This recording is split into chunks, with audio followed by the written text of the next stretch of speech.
Hello there, this is Christy and Vanessa coming to you live from West Palm Beach, Purple Lotus Kava Bar for Purple Talk. It's Purple Saturday and it's purple time right now to speak to some of our friends here at the Lotus and find out how did they find the Purple Lotus? How did they find out what Kava and Kratom was?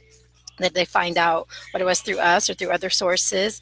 How their friends and family feel, what's their attitude towards them, either frequenting Kava bars or drinking Kratom and Kava, because there's so much negativity stigmatized with it for no reason at all.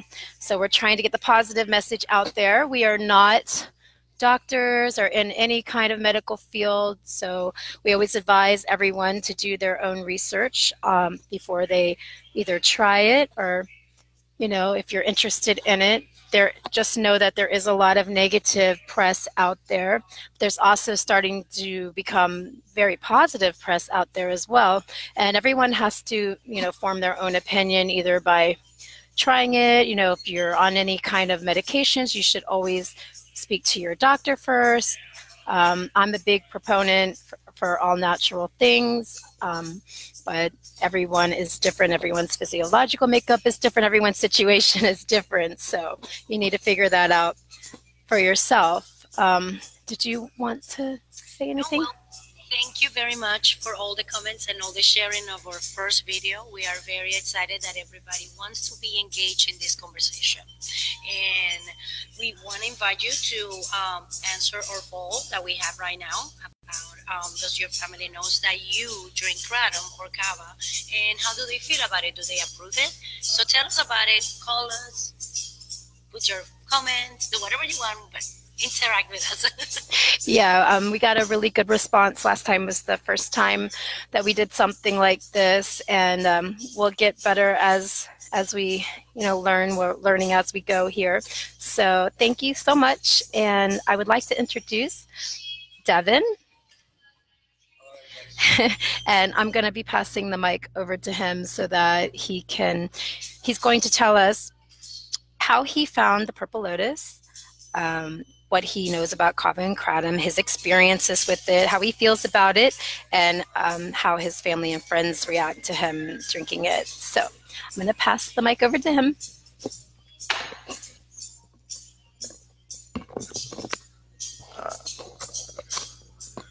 All right. Okie dokie. Ready. Okay. Hello, my name's Davin Moya.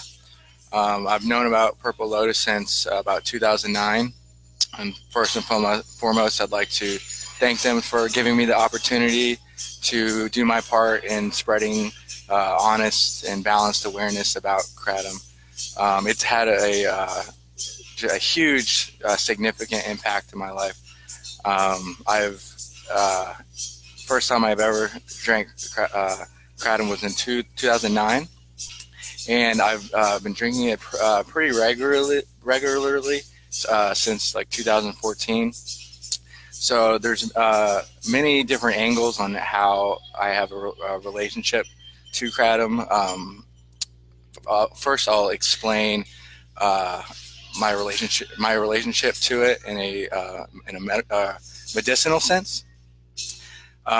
So I'll explain the first health issue that I've had. That's probably the most known.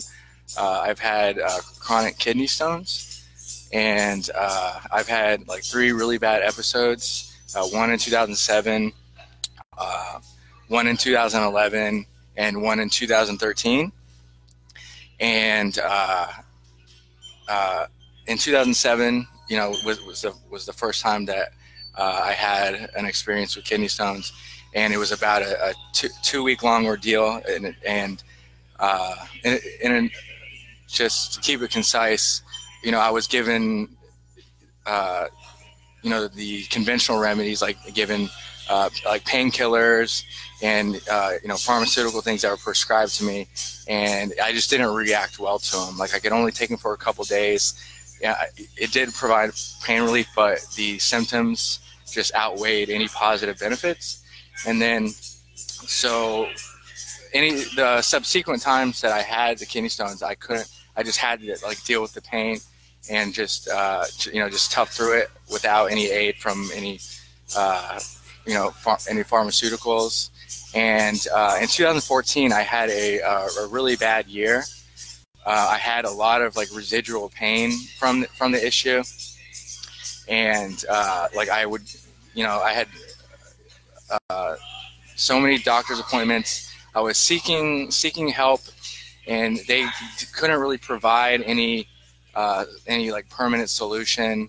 Like I could take whatever they would prescribe to me, just mask the symptoms, and it was really, really decreasing my quality of life. And it was just like having an impact on me, like professionally, and my personal relationships. It decreased, like any sort of or my sexual drive, and it just really, really reduced my quality of life. And that was when I started to take Kratom more than just like recreationally. It was something that I would do once in a while, like I would go to the Kratom bar with my friends and whatnot. But then I started to take it for pain relief, and just take small doses, pretty frequently. And I was going through this issue, for about a whole year, and it wasn't. So that was in 2014, and then at the end of 2014 is when I started taking Kratom to try to help this, and it has been like a godsend. So not only did it provide pain relief, like the issue totally resolved. Like I don't have any residual pain from it. I was able to I was restored back to my natural self, and I haven't had any issues with it since. And then the second aspect, which Kratom has been a godsend in my life, is I have a lesser known health issue, and it's called Willis-Ekbom disease, and the more conventional name for it is called restless leg syndrome. And I've had it as far back as I can remember. And just to give a brief explanation of what it is, it's a neurological sleep disorder, and like I said, I've had it as early as memories, as far back as I can remember. And growing up within the medical field, quote unquote, restless leg syndrome was an orphan disease, meaning it didn't really have much attention from medicine. But now it's getting a lot more attention, and it's recognized as a substantially underdiagnosed neurological deficiency, and it affects up to 7 to 10% of the population. And I don't really like the name restless leg syndrome because, first of all, it's not localized in the leg, and one of its characteristics is as you get older and as the condition develops, it starts to spread to the rest of the body. And now I'm in my 30s, and I don't just feel it in just my leg. I feel it in my forearms and in my shoulders. And the conventional remedies that will be prescribed by a doctor are like medicines that are given for Parkinson's disease, seizures, and they have not a very good rate of success, and it doesn't last very long. And then the other potential remedies are benzos, barbiturates, opiates, and of course that's not ideal to have to be dependent on those. And so my regular Kratom use has completely 100% gotten rid of my restless leg syndrome. It totally it's not even on the radar anymore. So and if you look at the research about Kratom and restless leg syndrome, they call it the holy grail of restless leg syndrome. And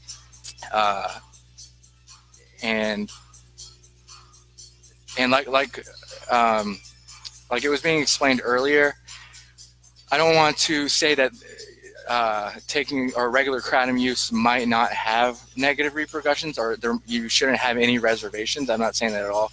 Just like with any subject, a mature and wise way to approach anything is to be aware of nuances and individual circumstances.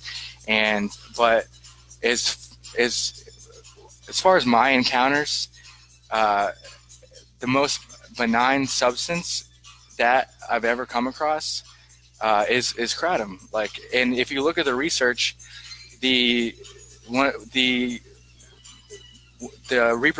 main repercussions is constipation, and this is actually overcome when you use the extract. The higher quality the extract, the lesser probability of there to be constipation. So it's not even really the active compound that's in kratom. It's just ingesting larger doses of the tea. So and this is often overcome as the person develops a tolerance for the kratom as well. So, and if you look at all the literature, it's leans towards almost being possible. It's impossible to be lethal, and there's so many rising epidemics, within the human condition, that kratom has the potential to help alleviate. And unfortunately, there's the term first impressions are everything, and a huge outlet for people's public opinion about things is still the mainstream news. And that's unfortunate because they prey on people's naivete, and they prey on people's trust in these mainstream media outlets. And their goal is not to create an informed public. Their goal is to take advantage of people, and it's not about it's sensationalism, not substantialism. And they're just trying to capture people's attention so they can create revenue for their advertisers and things like that. So my goal here today is just to do my part in trying to create a honest and balanced perspective about something that can potentially help mankind. And I think it's we should really be thankful, and there's certain situations that lean towards justice, and the fact that kratom was the first substance to ever be put to a halt in terms of the DEA scheduling, and knock on wood, I hope and pray it stays that way, because I'm able to live a functional life. I have a thriving professional life, a thriving social life, and I've introduced it to upwards to 100 people. And my profession right now, I'm a data analyst, and just the statistics, just on what I've encountered, it's approaching 100% of just positive feedback. And the only possible negative things that come about it is, at first, a few people, they might feel queasy, if they're new to it. But once they just get over that, and they cross that membrane and finding what their proper dosage is, they fall in love with it. So it's just been total positive feedback on everybody I've introduced it to, all walks of life, all demographics, all age groups. It's and I don't think somebody should have a debilitating health issue to be able to experience the benefits of kratom. It's awesome recreationally, and to propose a scenario propose a reality where we totally deny the existence of substances that alter our mood is just unrealistic. Because all throughout human history, ingesting substances, whether they're artificial or natural, to alter our mood, our mind, it's always been a part of the human situation. And my opinion, it will always be that way. And just culturally and historically, there's just been a knee-jerk myopic attitude towards substances that alter the mood and mind. All the while, it's inconsistent and hypocritical because alcohol is encouraged in our culture, and it's all, I don't have to go into that, the negative consequences that are unleashed on the world because of that. And I always like imagine and think of a hypothetical situation that if Kratom was more commonplace and it was more encouraged in our culture, and it was more commonplace, and there was just some replacement with Kratom versus alcohol, like how that would have had an effect in the human condition. Alcohol is really connected to crime levels. It's really connected to broken homes. We use it to aid in psychological suffering, and I think Kratom has potential to be way more benign of a substance to help that unease or whatever void humans are trying to fill by imbibing in substances. So that's something that I always think about, and my intuition is that if and when Kratom becomes more prevalent, that we'll see that there's a positive impact on society, and that's pretty much it in a nutshell. I don't know if you guys have any more questions. Okay. I know I asked you when I first spoke to you to come on the show. How did you find us in Purple? Oh, well, I had a friend who he went to a school that taught naturopathic, holistic medicine. It's Evergreen College, I believe it's called. It's right near FAU. So he was, getting some sort of a degree in that, and he is the one who introduced me to Kratom. He showed it to me, and I was blown away. It was in terms of sense of well-being, it was probably the best I've ever felt. And when one of the characteristics of Kratom, which I find really unique and needs to be expressed, is that there's not a potential to binge on it. Somebody will take the initial dose, they'll have that initial sense of well-being, and there's not that propensity to just want to take more and more and more. Because most people, it sits in their body when you are about to feel a little nauseous. Exactly. Exactly. Yep. And if they do have that maximum sense of well-being, and then they do happen to take more, they learn the lesson. That just exactly. You'll get queasy, and once people learn that lesson, and then they take their initial dose, and then they have that awesome sense of well-being, and it lasts throughout the night, and there isn't that potential to rack up rack up a huge bar tab or to overdo it, because you're not chasing to maintain that level with alcohol or other substances. So that's another huge thing I feel. As far as your family, close family and friends, what do they know that you drink Kratom? Yeah, they know about my sleep disorder, and they know that I had residual issues from my kidney stones, and they just view me as a sensible person. So they know whatever I engage in, I approach it with conscientiously and in depth, and so they trust that whatever I do, there is some sensibility behind it. And all, like I said, everybody who I've introduced to it, young and old, through all walks of life, I've had positive feedback, and they have my full support, and they see that I'm a completely functional person, have a thriving professional life.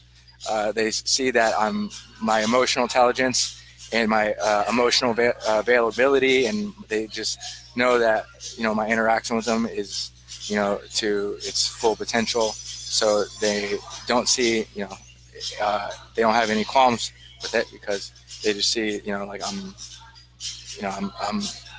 great. So. Okay, well, I can't think of a better spokesperson, and I'm so glad to have this opportunity to have you speak. It's my honor. Thank you so much.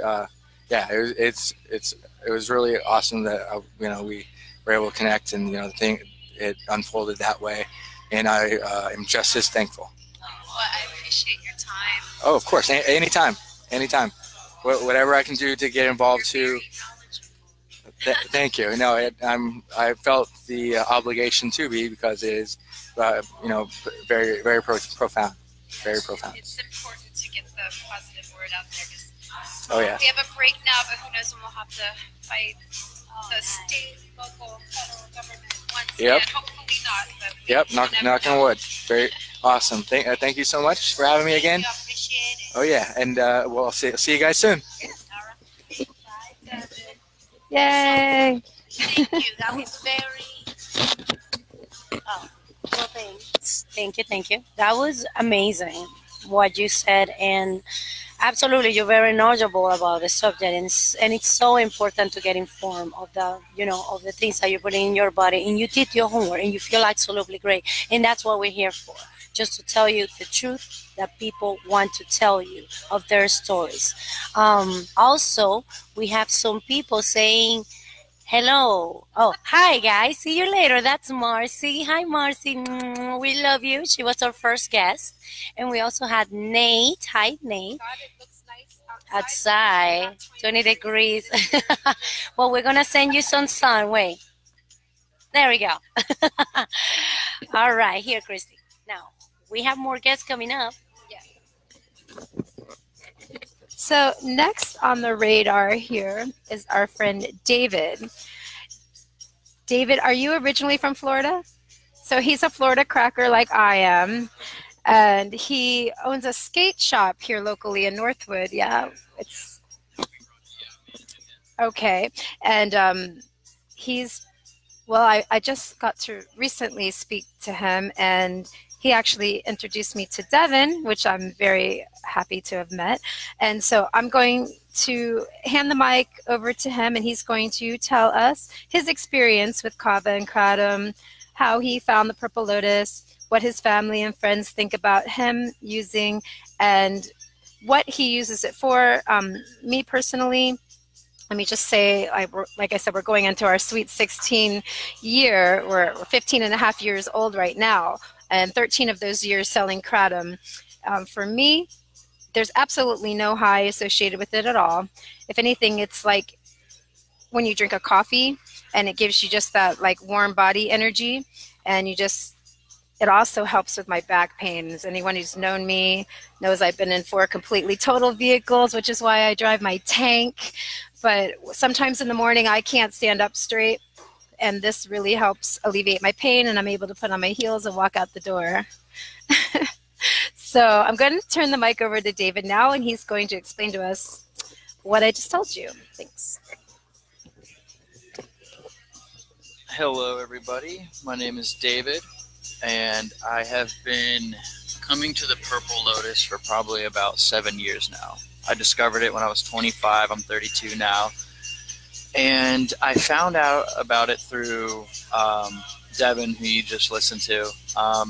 Basically, what was going on with me was, for a little background with myself, I'm kind of a stubborn person when it comes to trying something new and something sort of unknown.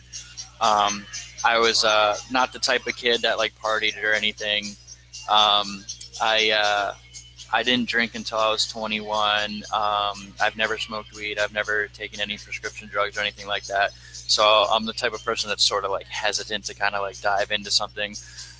But when I was 25, I was going through some sort of, I guess you would explain it. It was hard for me to explain. I guess you would say it would be a mix between panic attacks, depression, and really, really bad anxiety. And it just all was just a mixture of that. It hit me all at once. I had no idea what it stemmed from. But I've talked to a lot of people, and I guess it's some sort of normal thing that people go through. But it was bad. It was physically draining. I became afraid of a lot of things that I was never afraid of before. It was kind of like a psychological thing that just kind of happened out of nowhere, and I was really, really afraid. And every day I'd wake up and I was afraid. and I became an extreme hypochondriac. I would go to the emergency room if I felt the tiniest little pain anywhere in my chest because I thought I was having a heart attack. 25 years old, I actually went into my father's room and asked him if I could sleep in the bed with him because I was afraid that I was going to have a heart attack and that I wouldn't be able to get to him soon enough to have him take me to the hospital. That's how crazy it was. So I knew in my mind, because I was stubborn and I was always sort of against things, that I did not want to see a psychiatrist and I did not want to get a prescription. I didn't want to just have them write me a script for some sort of drug, and I knew that if I took it I would feel better, but I fought against it. And I just sort of, you know, that saying, if you're walking through hell, just keep walking. That's basically my outlook on it. So every day was a struggle, and I would get on my bike and I would ride around my neighborhood and I would talk in my head to try and figure out how I can get rid of this. Now, one thing I did, which was the totally wrong thing to do, was I wondered if it was just in my head, and if I drank alcohol, if it would suppress that feeling and it would go away. So I drank to basically numb that pain, and when I would get drunk, I wouldn't feel it anymore. So then I knew it wasn't in my head, but then now I'm drunk and I'm relying on that, which is so bad. So I would kind of drink every night just to calm myself, but you know, I'd wake up with hangovers. I would black out. I would throw up. Like just, you know, all the side effects and the symptoms of drinking. It's terrible. And it was getting worse and worse and worse, and I didn't want to see a psychiatrist. But it's so funny that I won't go see a doctor, but it's okay to drink a beer at 10 o'clock in the morning, which is not cool, but for some reason it's okay. They're just in the refrigerator. There's no regulation against it. It's like, that's insane. So one day I'm at a bar, and I'm out drinking on a Monday because I was having a really bad episode. And I just looked at my friends and I was like, I don't know how much longer I can put up with this. I don't know how much longer I can deal with this pain. I don't know. I might give in and I might go see a psychiatrist. And they were like, you know what?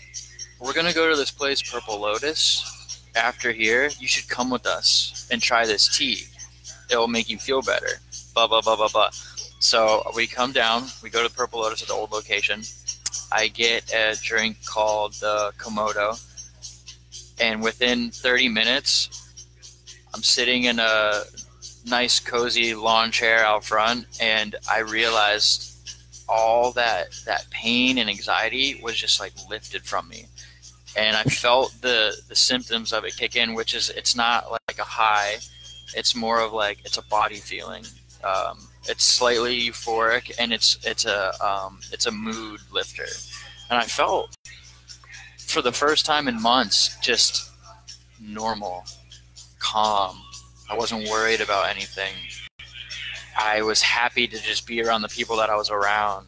I was happy to talk about the things that I like, and it made conversations fun and exciting. And I was so like, it was like someone threw me a buoy or a life preserve, you know, just trying to wade in the water for months and months and months. I was getting tired trying to keep my head above water, and finally someone threw me, you know, something to just like rest for a second. And that really helped me with the battle and the struggle of realizing that it was just some sort of mental thing and finding things to keep me busy. And all I do is I keep myself busy. I work towards my goals, my passions.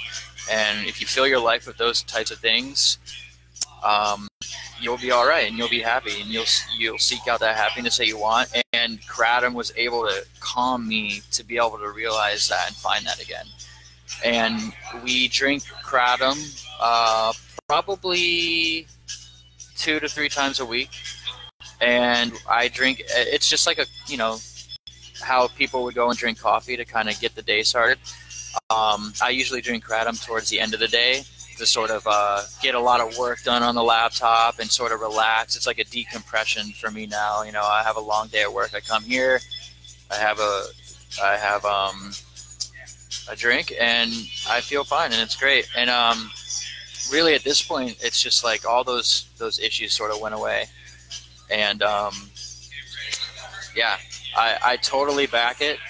Another thing is my mom, so my parents, and their outlook on it. They're sort of, you know, your traditional, you know, I realized that they had those same sort of issues that I had when they were growing up, but, you know, to them, drinking is normal. So my father, you know, he'll drink every night, not a lot, but he'll have his, you know, 3-4 beers every night to calm himself. And he's looking at me drinking this weird powder stuff in a cup, and he's just like, what the hell is that? So he goes ahead and he gets on the laptop and looks it up, and what do you know, the first few things that you find are just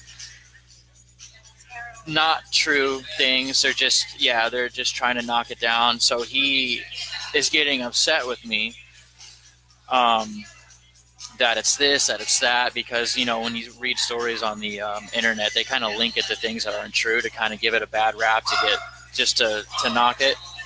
And I was like, Dad, this what I'm drinking right here, this for me is what that does for you, but this is not gonna affect me in the negative ways that does or will affect you. This, yes.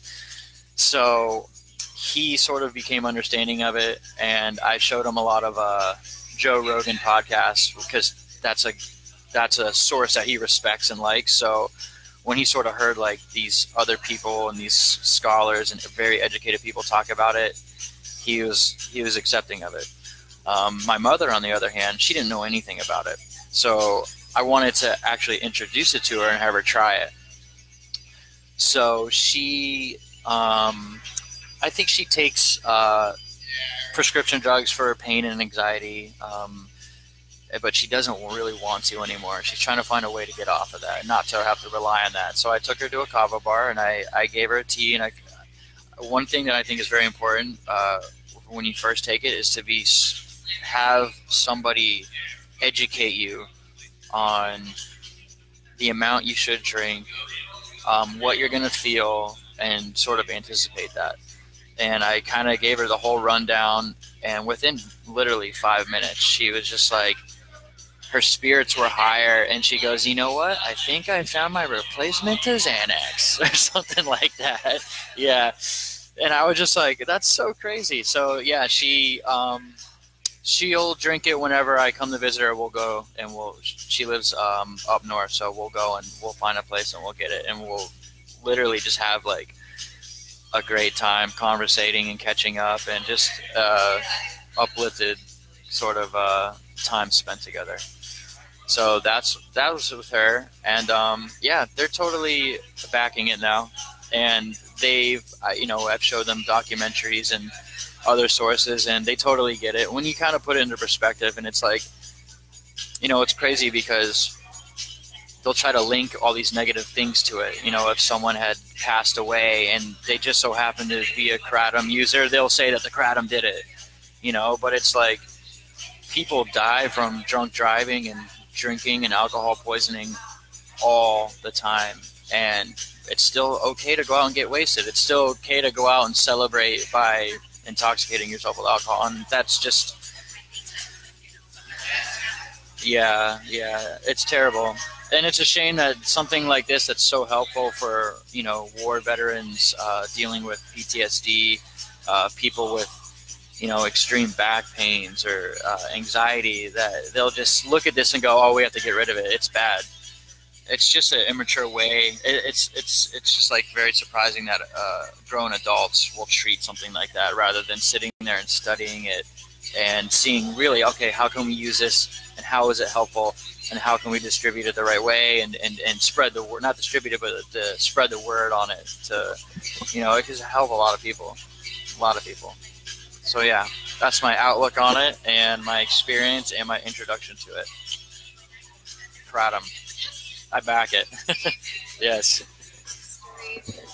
very touching, and I always love hearing good stories like that, especially like that your mom was open enough to try it and then had a good experience yourself with it. Because the only two things that you can die of, it's not even heroin, it's benzodiazepines and alcohol. Like if you drink every day or you take a benzo every day and you just decide you want to stop, you know, you can seize out and die from those two substances. And they seem, you know, society is completely fine with all the problems alcohol causes between, yeah, like all the problems it causes law enforcement and, you know, unfortunate people that get killed. People make bad decisions on alcohol. Like 100%. Any given Friday or Saturday night, you walk out in the street here in the middle of Clematis Street, you're going to see fights or people not able to walk, but yet that person will get behind the wheel of a car and decide to drive and, you know, could hurt themselves, could hurt someone else. And it's completely acceptable. But this, I mean, I can tell you we have been literally discriminated against by the people in this building will walk by and call us drug addicts when it's simply like drinking, gosh, a chamomile tea or coffee. You wouldn't say that to someone drinking coffee, but if you know the history of coffee and tea, you know that when they were first introduced to societies, they actually had to fight for the right to have coffee and for tea as well. It's pretty crazy. So that's how I always think. I look back at the history of coffee and tea and I think, well, this is new to Western civilization. We're the oldest kava bar in the country by technicality. But we were the first, yeah, we were the first to sell kratom in a retail setting like this. First to put kava and kratom together, yeah. In a retail setting like this, we were the first. We were the first kava bar to do it. We were the first. Everyone else came after us, and that's fine. I want more kava bars to come. I want it to become, because it's still very underground, even as people are learning about it, and that's what this is for, because there's been so much negative press for a multitude of reasons.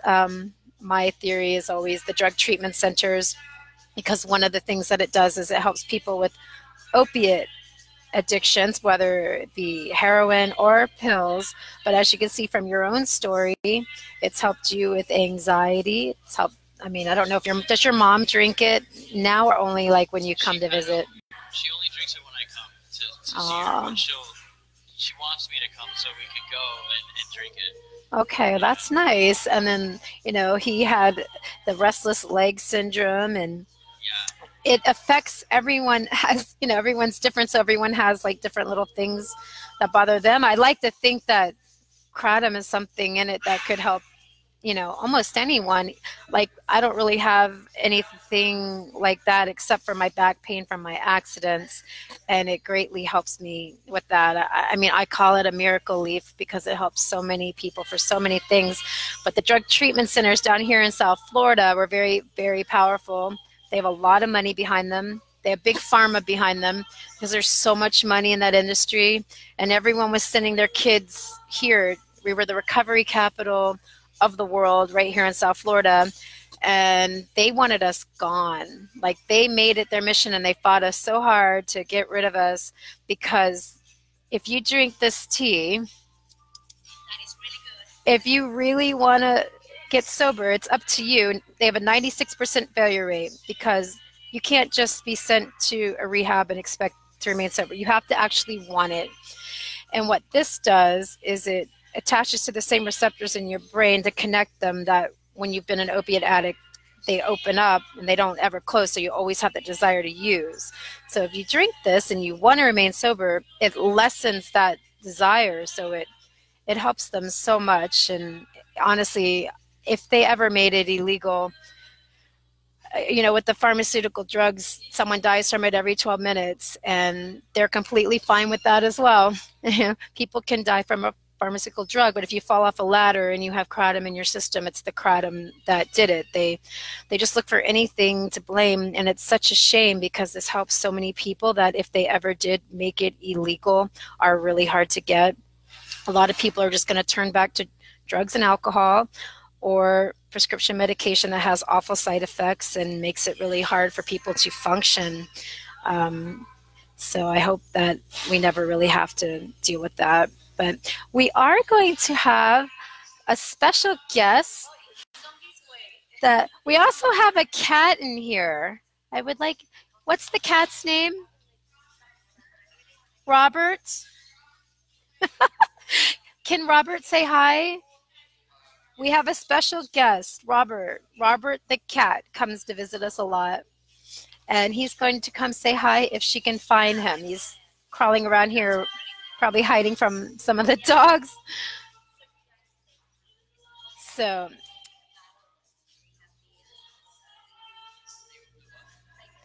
as you can see, Kratom helps so many people with different ailments and different issues, and sometimes with no issues at all. It's just a place for people to come and relax. So I'm going to give you a look around the room.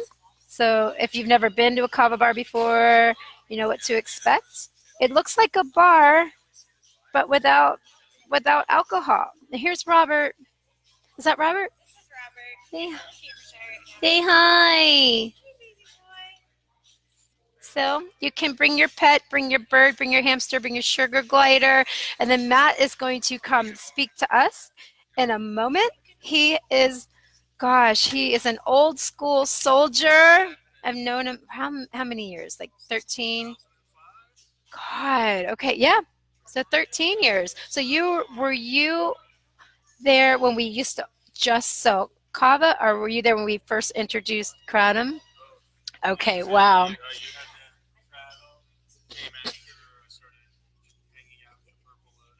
Okay, he is, I'll give the mic over to him in a minute, but I just want to touch on a few things. Maybe he can interest us with some of his stories. He's a very interesting person. I don't know if he still does, but he did work on yachts and boats and ships. And so he's what do you call that, a sea maid?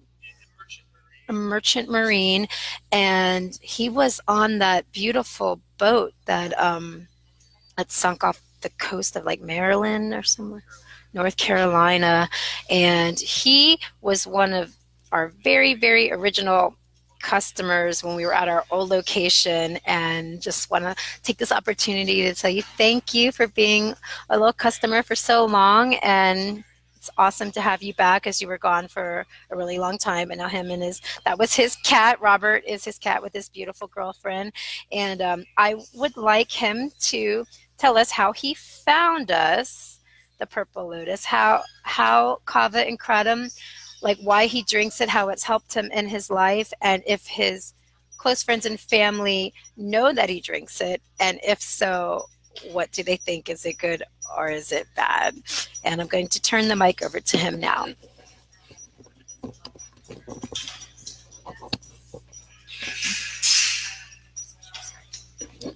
Hello, my name is Matt Sanders, and I've been a customer at the Purple Lotus since 2005. 2005 is when I moved to West Palm Beach, and I've discovered the Purple Lotus. I was riding my bicycle past the old location on Dixie Highway one afternoon, and in the window it had the name Purple Lotus, but it said Kava, and I knew what Kava was. I had heard of it from reading surf magazines as a kid growing up, but had never had an opportunity to try it. And so I circled back around on my bicycle, and I'm like peeking in the window, and Jimmy sees me and comes and opens the door, and he says, well, do you know what Kava is? And I said, well, I've heard of it from surf magazines. And he's like, well, come on in.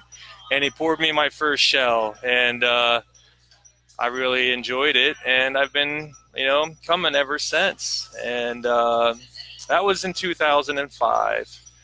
And I'm going to guess, I really don't know for sure, but maybe it was around 2008 or so when you started having the Kratom as well? Probably 2006. Was it? Okay, was it that soon after?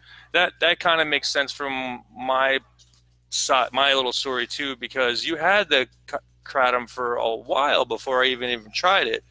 My typical time at the Kava bar, I would get a bowl of Kava, which is like 6 shells, and I would drink that, and sometimes I'd have 2 bowls. And I really like the way Kava relaxes me and makes me feel. And with the work I was doing, at the time I was a captain of a private yacht, and I could come and hang out at the Kava bar. And for me, socially, the people that I met at the Kava bar were always a very big appeal, because I felt like I could have conversations with everybody that were a little bit more meaningful, or, you know, we were on the same page more often than not.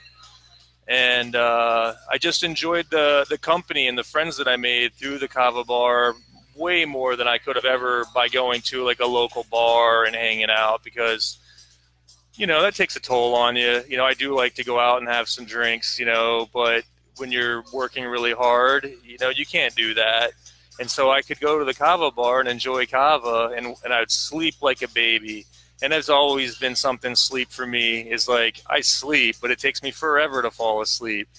And I get up early in the morning, I start work, and when I started drinking Kava, I would sleep like a baby, and I would feel so good, refreshed in the morning, that it just became my routine. You know, I almost stopped going out to like regular bars almost immediately, you know, unless I had a plan. I love live music, so I go, you know, and see all the live music I can, but that's kind of neither here nor there.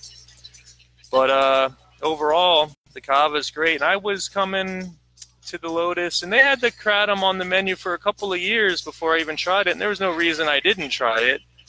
I finally did, and I really enjoyed the combination of the Kava and the Kratom together. And I found that I would drink, you know, at the Purple Lotus they have a drink called the Komodo, which is Kava with Kratom in it, and I'll drink 2 of those and have a really nice feeling of relaxation, and it lasts for, you know, hours. And I found that I could just drink 2 of those and have that, you know, feeling that I was searching for, so to speak, without having to drink the volume of the Kratom, of the Kava by itself. And so now I drink both, you know, depending on what I'm doing, and it's just been great. Like I can't speak, you know, any more highly of the Purple Lotus, or, you know, Kava and Kratom in general. You know, I think they're great things, because there's lots of choices you can make, you know, for health or for recreation, and I think the Kava and the Kratom are, you know, check both those boxes. They're a healthier choice for a recreational beverage, and I really enjoy it. And Christy was mentioning I was on a boat years ago that sank in a hurricane, and one of the things that people were really concerned with, you know, from an experience like that, was like what they would call post-traumatic stress disorder. Now, I've never been diagnosed with anything, but I would say that one of the main concerns people had was like, well, don't turn to drinking to deal with any stress or issues you might have. You know, please, you know, come to us, and, you know, we'll get you the help you need. And I never needed to, but at the same time, I think drinking Kava and Kratom kind of maybe self-medicated in a way, you know, in a positive way, and I'm thankful for that, you know, and because I wasn't alone when that boat sank, and I know a lot of people have had some issues with it over the years, and you know, it's just one of those things. You take life one day at a time, and I've gone with the work that I do. I travel quite a bit, and I've gone away and not had Kava or Kratom available to me, and it's no big deal for me. You know, it's just like anything else, you know. And I know some people have spoke about a possible dependency with Kava and Kratom, and from my personal experience, I stop every few weeks when I travel with work, and I don't have any personal feelings of withdrawal or cravings that I can't satisfy during that time period. And so, but to each their own, you know. I really believe people in general should be aware of how they feel and listen to their body. And so you must judge that for yourselves. And I have friends that I've brought to drink Kava and Kratom, and I always let them know that that is something that people talk about, having their own experiences, in case their personal history might say, hey, I don't want to try that. And that's fine, you know. But most people I know that have come in and had Kava, even if they've had various addictions in the past, have had a positive experience. And so I recommend it to a lot of people, and I've shared it with a lot of people. In fact, this summer we were in Ecuador, and I brought some of the instant Kava from the Purple Lotus with me, and I shared it with a bunch of different people in Ecuador. And they all enjoyed it. It's like, you know, maybe a novelty because, you know, we only had a little bit, but it's something I enjoy so much. I wanted to share it with people whenever I can. And other than that, my family, my mom, and my family's aware of me drinking Kava and Kratom, but my mom years ago researched it on the internet, and a lot of what she found, you know, she was worried about, I think, possible like liver or kidney damage or something that it could possibly do. Now, I don't know the science behind it, but I think she's just my mom, and anything, you know, she'd be hoping that nothing that I do harms me physically or mentally or whatever. But she's even had Kava with me. I've made it for her at home, and, you know, I think she was kind of indifferent. It does taste like muddy water. And but I don't think anyone's that concerned about it. When I've had my family here, they've hung out and they've seen me drink Kava, and I act pretty much the way I am all the time, so it's good. What else? What else? I don't know. Anything else, Christy, that I should touch on? Just doing amazing all by yourself. But if you're finished, that's fine. I thank you for your time. Maybe I'll have another opportunity if there's more to say at some other point, you know. But yeah, for now, you know, I'm 100% a Kava and Kratom advocate. I think it should be, and I hope it will be, and I see them popping up more and more in other states, that it's a great addition to people's lives socially, you know, or even I know people that have used the Kratom to help themselves with opiate addictions, and it's all very positive. And I think the further it can reach, the more people it can reach, the better it'll be for everyone. I agree. Thank you. Yeah, thank you, Christy. You're welcome. All right. Thank you, Live. I can't express how important I think that it is. Matt has his girlfriend here with him as well, and she is so lovely, and she is also, I know, obviously she found the Purple Lotus through Matt, but I'm going to turn the mic over to her real quick so that we don't take up too much time, and she's going to explain what she feels about Kava and Kratom, maybe what it does for her. I don't really know her story as much, so I'm going to allow her to explain it to you. Hi, my name is Sarah Renee. I'm originally from Maine, and I met Matt working on boats. I did the boat thing for 10 years, and when we started dating, he talked a lot about like how much he loved this Kava bar in West Palm Beach, and he's like, yeah, when we go to West Palm Beach, we definitely have to go check out the Purple Lotus. And the first time that I was introduced to Kava and Kratom was pretty sad day. We'd gotten news earlier that morning that one of my closest friends had passed away. And so he's like, nope, he's like, we're definitely going to get Kava and have you try Komodo because that's what you need right now. And it helped. And so that was my first time. And it was a very stressful day because we were going to be meeting my family he was going to meet my family for the first time, and I hadn't seen my family in a couple of months. They were visiting a cousin I have down here in West Palm, so he was meeting my mom and my aunt and my cousin, and I was like, I can't deal with my family today, and it was kind of a mess. And so the Kava, I probably had like 2 or 3 Komodos, and it was kind of like like the flavor at first wasn't that great. I said it tasted like a dirty fish tank, but you get used to it, and it's got a very earthy flavor, but it definitely helped. It was definitely a better choice than drinking, because it definitely like took the edge off everything going on and just made me feel a little more relaxed and calm, and able to like go and deal with my family that day. But like otherwise, like it's been a much happier experience. Like the Purple Lotus has been great for us community wise.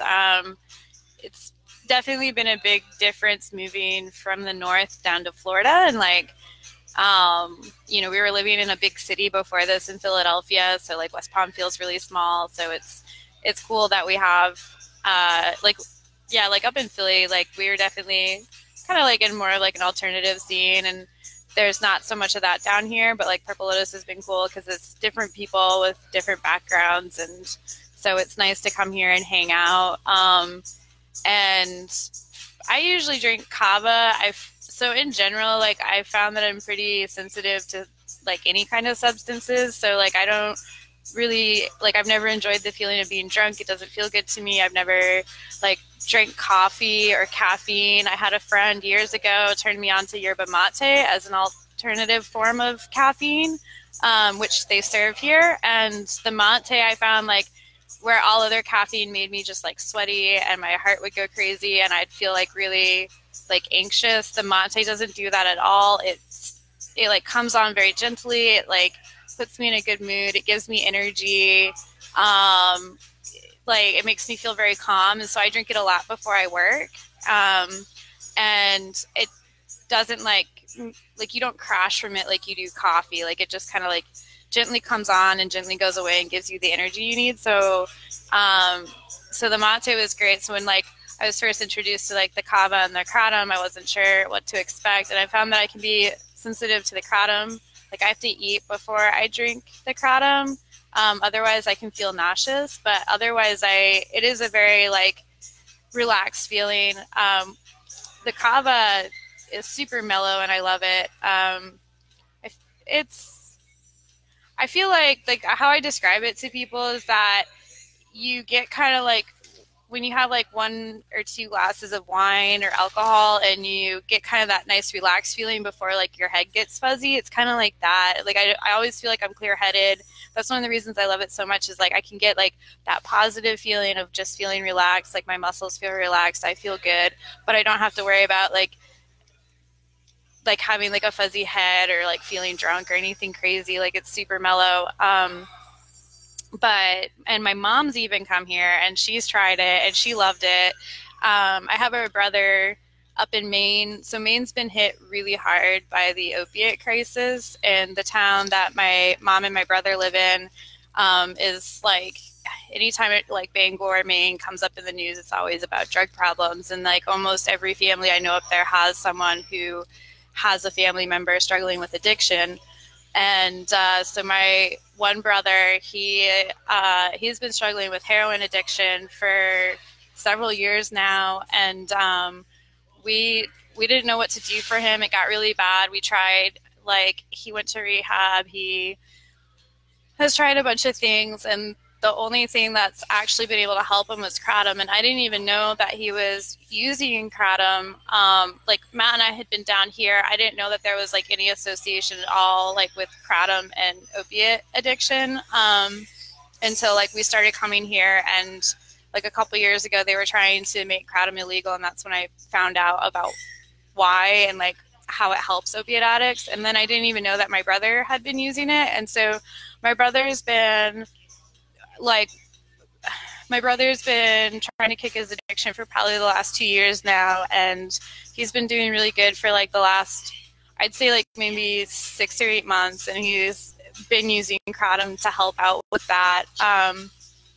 And so like when I've seen him when he's been using the Kratom instead of the heroin, it's amazing, like the difference in him. It's like I have my brother back, you know, like he's like clear-eyed again, like we can have conversations again, and he's able to like have a job again, and you know, he's he's working towards getting out of Maine, because I think that's the one part where he's still struggling, is up in Maine he doesn't have a community that supports him at all. Like Maine, even though it's like one of the states that's been hit the hardest, they have like nothing helping addicts at all. Like they have no rehabs in Maine.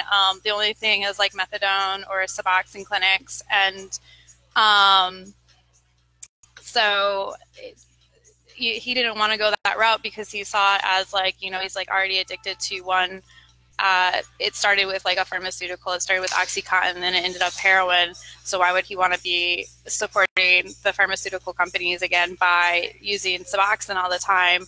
And like, because of like what's going on with my brother, I like anytime I can, I'm like reading, anything I can about it, listening to podcasts like about the opiate crisis, like what does science say that helps addicts? And like right now, the only science, like hard science that says this is what helps opiate addicts is through, I think it's called buprenorphine, but it's Suboxone. It's the chemical name for Suboxone.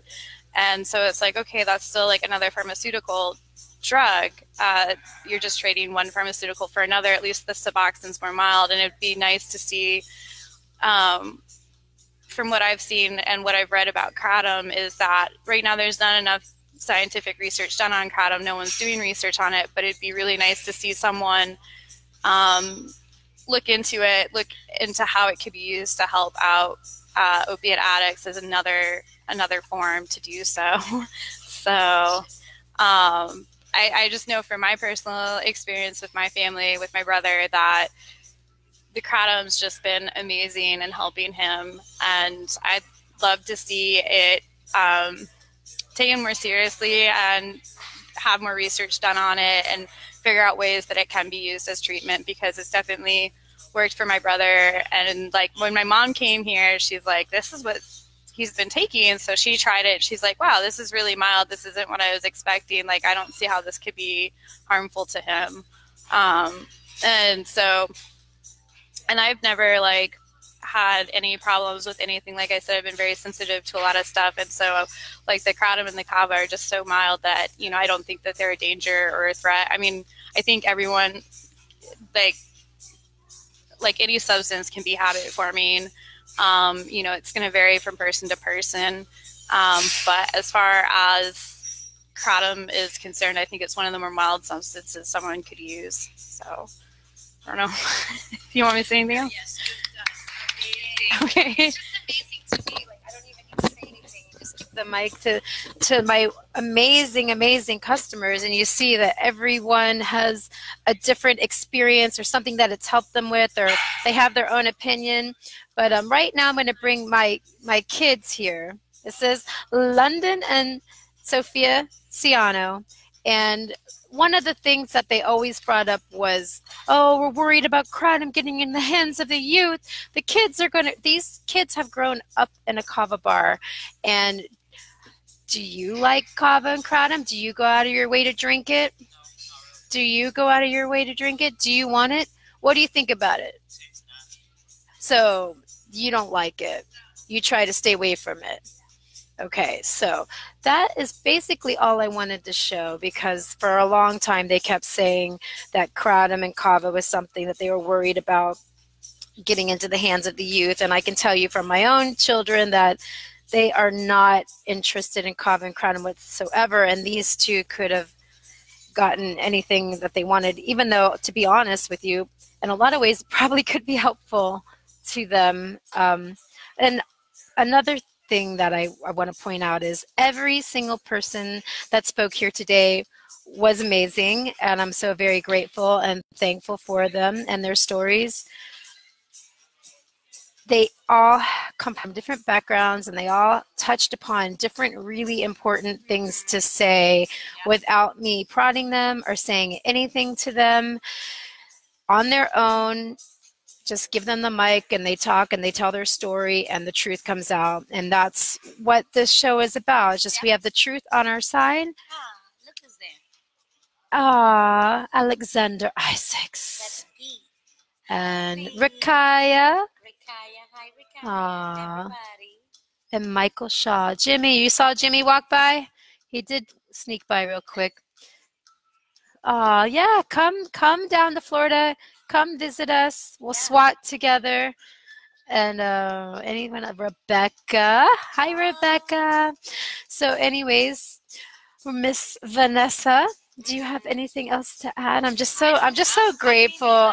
I feel so pleased with just everything everyone said. I just love hearing their stories. It never gets old to listen to the people's experiences, and for, at least for me, I appreciate it so much because I fought so hard with many other people to make sure that Kratom stays available for those who need it. When I hear amazing stories like her brother and the fact that he can function out, why they would fight something like this when methadone and Suboxone are just as addictive, equally as addictive as heroin or any prescription drugs. I mean, that's the whole reason they got into the mess to begin with. And to be honest with you, they were a big cause of the epidemic that we've been dealing with heroin anyhow. So to not welcome a tea, a harmless tea with next to no side effects, other than probably less side effects than drinking coffee withdrawals. You know, if you've ever drank coffee and quit drinking it, you get a massive headache. You feel like crap for a couple days.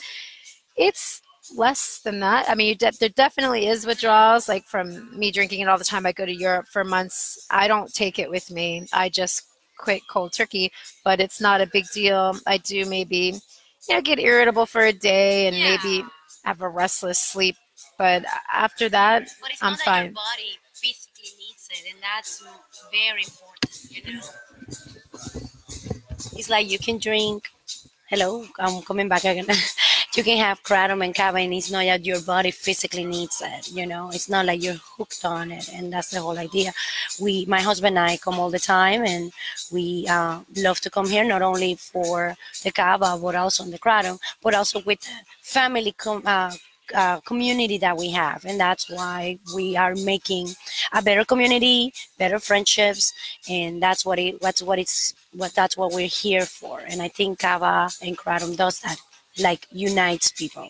And you're doing a great job with your business, and Bula. And we're gonna say goodbye to the show, I guess. We're gonna be in Miami on Friday around 9.